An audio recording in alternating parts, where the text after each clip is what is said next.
we stay in South Africa, where as the dust settles around the G20 summit, a new controversy has erupted surrounding the family of former President Jacob Zuma.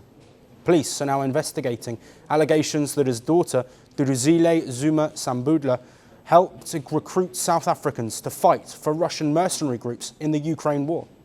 The claims were made by one of her own sisters in an affidavit requesting a formal probe. It says Zuma-Sambudla and two others were involved in recruiting 17 South Africans who are now trapped in the Donbas region. The South African presidency earlier this month said these men were allegedly lured with promises of well-paid jobs. But they ended up with a Russian private military group and deployed to the front lines without their consent. The case has been transferred to a special police unit with investigatives crimes against the state to determine if the charges will follow. And South Africa has repeatedly warned that it is illegal for its citizens to join foreign armies without government approval. Moscow has been accused of targeting poor African young men for military recruitment. Ukraine says that over 1,400 people from different African nations are fighting for Russia.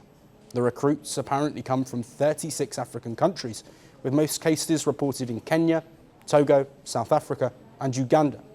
Investigators say the men are often lured through false promises of high-paying jobs, only to be signed into military contracts once they arrive. Many are deployed rapidly with little to no combat training, and a large number have been killed within weeks of arriving at the front lines. Ukraine's foreign minister has described these contracts as a death sentence for African recruits. And this investigation into alleged recruitment comes at a time where Duduzile Zuma is already facing a high-profile trial connected to another major national flashpoint, the deadly unrest of 2021. The unrest that left more than 350 people dead and caused billions in damage. The 43-year-old pleaded not guilty to charges of incitement of violence and terrorism earlier this month. Inside the courtroom, former President Jacob Zuma took a front-row seat in support of his daughter, as prosecutors argued that her social media posts during the unrest encouraged looting and violence.